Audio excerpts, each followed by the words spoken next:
साहब अम्बेडकर ने कहा कि संपूर्ण विकास की कुंजी राजनीतिक सत्ता में है। डेमोक्रेटिक सिस्टम में,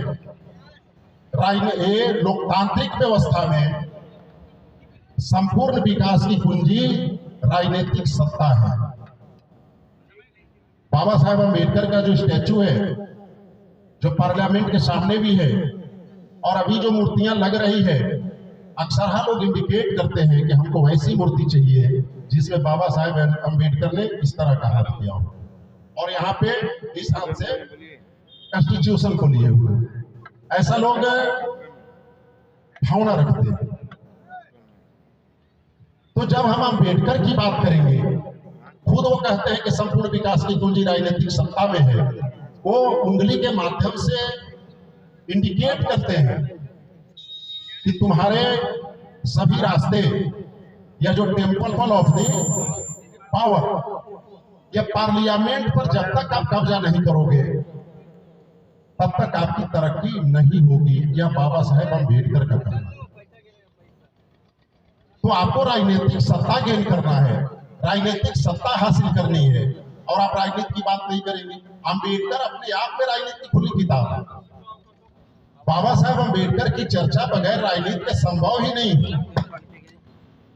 लेकिन एक चीज जरूर है, अपना अपना नजरिया है अभिव्यक्त करने का, उसको एक्सेप्ट करने का। तो बाबा साहब अम्बेडकर, आयोजक साथियों से मैं जरूर कहूंगा कि अगर बाबा साहब अम्बेडकर की चर्चा करेंगे तो उसमें राजनीति की बातें होगी। हालांकि हम राजनीति के नहीं है, पॉलिटिशियन नहीं है एज प्रेजेंट टाइम में, और मैं खुद राजनीति से बचता हूं। फिर भी गैर राजनीतिक मंचों पर आप लोग जानते हैं, इसमें मैक्सिमम हमारे गुरु जी हैं, टीचर्स हैं, हमारे सुदामा राम जी हैं, रिटायर्ड लेबर इंस्पेक्टर भी हैं। यहाँ नॉन पॉलिटिकल मंच पर, गैर राजनीतिक संगठन के मंच पर कोई भी एम्प्लॉय, अभी जैसे शत्रु जी बोल रहे थे कि रघुराई राम जी सरकारी शिक्षक हैं, लेकिन राजनीति में भी इनकी सक्रियता है, इनकी से जो उनका कहने का सेंस था। आप लोग को भी मैं बता दूं कि कोई भी नॉन पॉलिटिकल मंच पर, गैर राजनीतिक मंच पर कोई भी सरकारी कर्मचारी राजनीति की बात कर सकता है। आप सर्विस एक्ट में पढ़ेंगे तो आपको समझ में आएगा। बहुत लोग, हमारे लोग डरते रहते हैं, वो नैतिक भी नहीं जाना चाहते। बहुत हमारे गुरु जी हैं जो नीचे ही हैं, इधर भी नहीं चढ़ पाए, है ना। तो नॉन पॉलिटिकल मंच पर, गैर राजनीतिक मंच पर कोई भी एम्प्लॉय, कोई भी सर्विस करने वाला आदमी राजनीतिक भाषण दे सकता है, लेकिन वो राजनीतिक मंच पर नहीं दे सकता। राजनीतिक मंच पे नहीं जाना चाहिए, और हम लोग खुद परहेज करते हैं, कोई भी राजनीतिक मंच पे नहीं जाता। भले नीचे बैठेंगे, सुनेंगे, ताली बजा देंगे, इट इज अदर थिंग। तो अपने कर्मचारियों को, दूसरी चीज, बाबा साहेब अम्बेडकर की जयंती हम मनाते हैं। अभी हमारे कुछ साथी चिंता भी जाहिर कर रहे थे, और मैं खुद चिंतित हूं कि हम लोगों को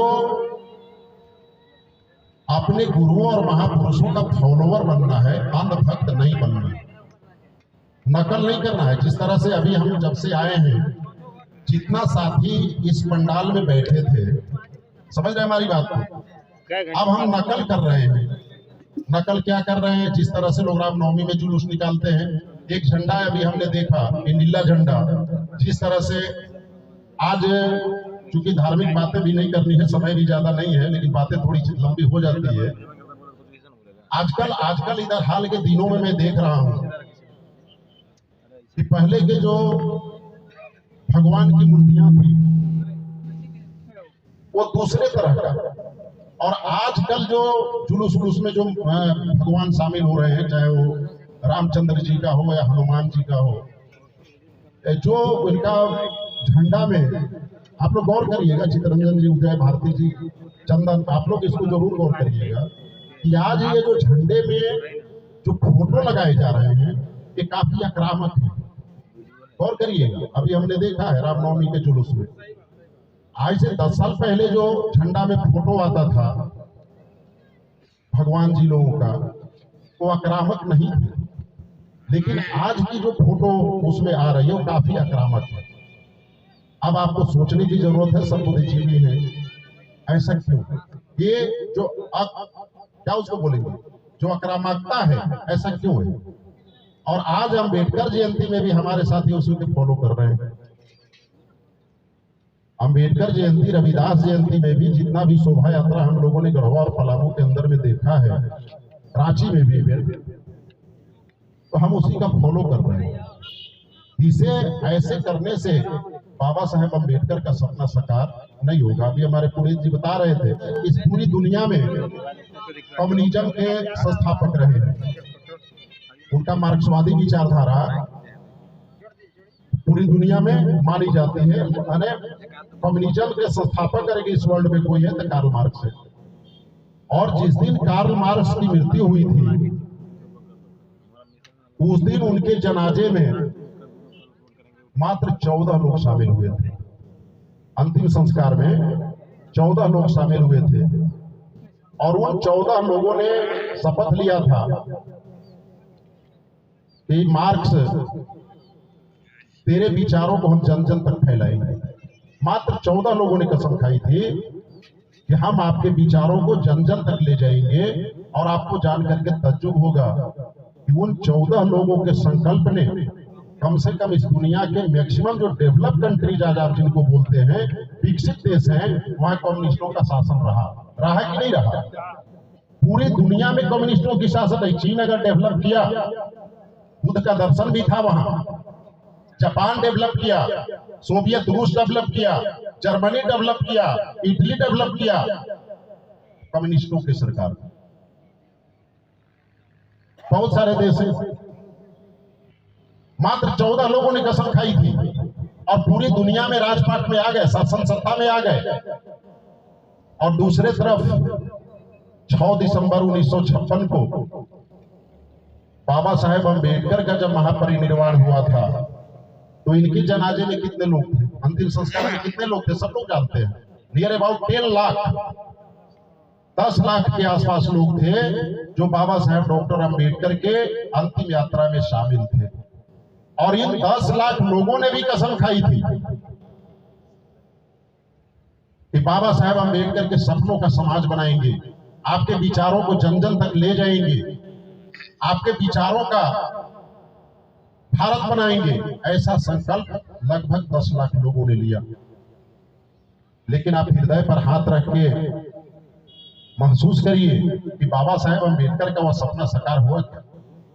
हुआ नहीं हुआ। क्यों नहीं हुआ? वह जो मार्क्स के साथ जो 14 लोग थे, वो मार्क्स के फॉलोवर थे, अनुयायी थे। और बाबा साहेब अम्बेडकर के परिनिर्वाण में जो 10 लाख लोग थे, इनके भक्त थे। और आज हम लोग भक्ति ये कर रहे हैं। बाबा साहेब अम्बेडकर ने कहा कि मुझे मेरी मूर्तियों में नहीं, किताबों में ढूंढो, किताबों में खोजना, हमें पढ़ना, पूजा मत करना। लेकिन आज हम लोग भगवान बनाने में लगे हैं, हम नकल कर रहे हैं। तो मेरा ख्याल से ऐसे करने से कभी अम्बेडकरवाद नहीं आएगा। अम्बेडकरवाद हमको लाना है। बाबा साहेब अम्बेडकर के सपनों का भारत बनाना है, तो हमको अम्बेडकर को पढ़ना पड़ेगा, अम्बेडकर को फॉलो करना पड़ेगा, उनके संघर्षों को फॉलो करना पड़ेगा, तब हम अम्बेडकरवाद ला पाएंगे। नारा लगाने से, जुलूस निकालने से, एक वर्ग को उकसाने से, किसी धर्म कर्म के विरोध बोलने से कहीं सामाजिक क्रांति नहीं होगी, सामाजिक परिवर्तन नहीं होगा। इसीलिए मेरा मानना है, हो सकता है बहुत लोग हमारी बात से सहमत ना हो, लेकिन हमारा जो 33 इयर्स का जो एक्सपीरियंस है वो मैं आपको बता रहा हूं। बाबा साहेब अम्बेडकर का सपना को साकार करना है तो इनका फॉलोवर बनना पड़ेगा।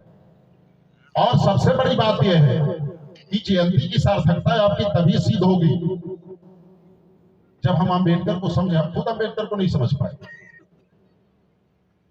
लेकिन जो ग्रेजुएशन कर रहा है स्टूडेंट, उसे भी हम लोग पूछते हैं कि भारतीय संविधान में मौलिक अधिकार कौन कौन है, नहीं जानकारी है क्या? बहुत शिक्षक हैं इसमें, तो हमको उसको समझना पड़ेगा। और अपने लोगों को, हमारे साथियों ने चिंता व्यक्त किया कि इस कार्यक्रम में जिसको हम बहुजन समाज कहते हैं, SC ST OBC और माइनॉरिटीज, उनका रिप्रेजेंटेशन नहीं होता है, नहीं होता, सीधी सी बात।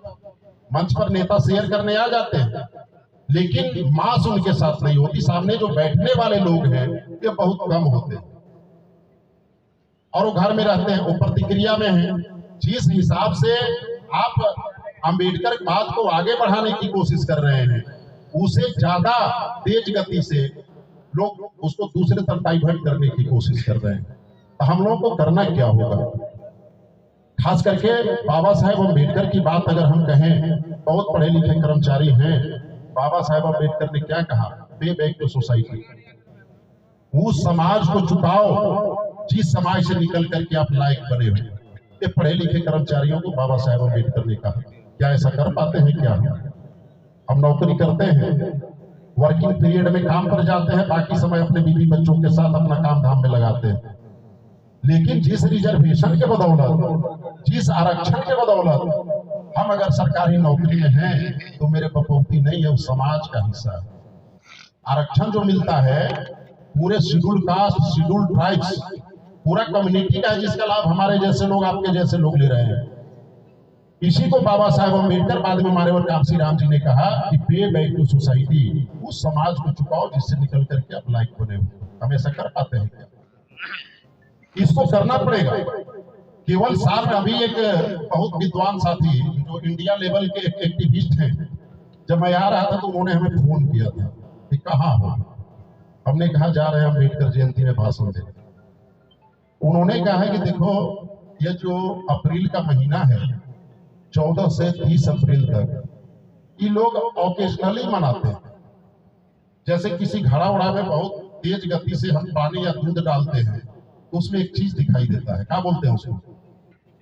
फेन, कांच नहीं, पूरा नीचे। वैसे अप्रैल के महीने में अम्बेडकर जयंती की धूम है, पूरा फेन भर रहा है, और जैसे शांत हो जाता है तो पानी नीचे चला जाता है। 30 अप्रैल के बाद सब हम लोग भूल जाएंगे, अपने अपने काम में लग जाएंगे। समझ रहे हमारी बात को? इसको अनवरत करने की जरूरत है, कंटिन्यू करने की जरूरत है, और कंटिन्यू इस तरह से नहीं, आप ग्रुप मीटिंग करें, लोगों को समझाएं पिछड़े जात के लोग कैसे इससे जुड़ेंगे। बाबा साहेब अम्बेडकर ने इंडियन कॉन्स्टिट्यूशन में आर्टिकल 340 दिया, SC ST के बाद में किया। पिछड़ी जात के लोगों के लिए, विधायक जी, पिछड़ी जात के लोगों के लिए भारत के संविधान के अनुच्छेद 340 में बाबा साहेब अम्बेडकर ने व्यवस्था किया। उसी व्यवस्था के तहत काका कालेलकर आयोग और बाद में मंडल कमीशन बना, और उसी मंडल कमीशन के सिफारिश के आधार पर आज पिछड़ी जातियों को 27% आरक्षण मिला। ये 340 में किया। अनुसूचित जाति और अनुसूचित जनजाति के लोगों को 341 और 342 में किया, उनके बाद किया।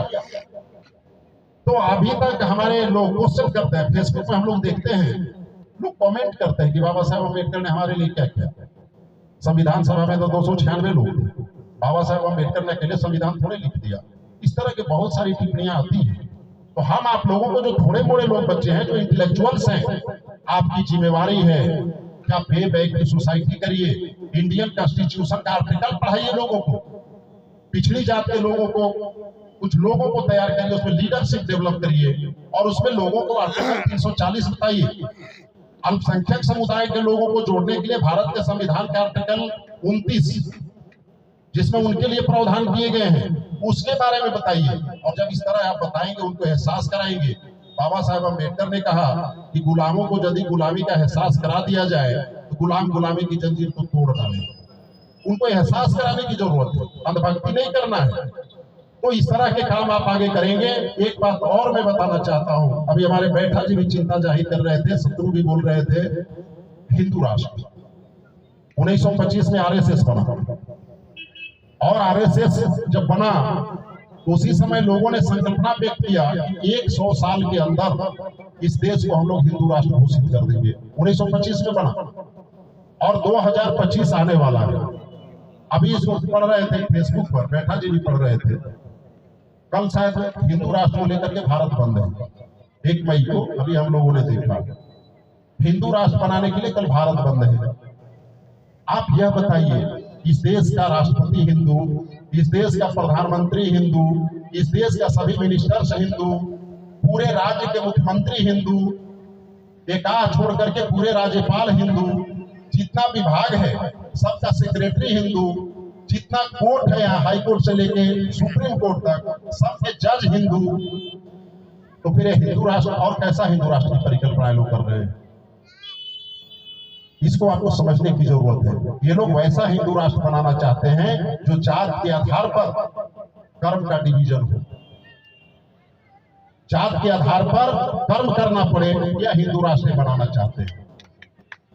बगल के मुख्यमंत्री मनु स्मृति लेके बैठते हैं, मनु स्मृति में व्यवस्था की गई है, इसको क्या करना है।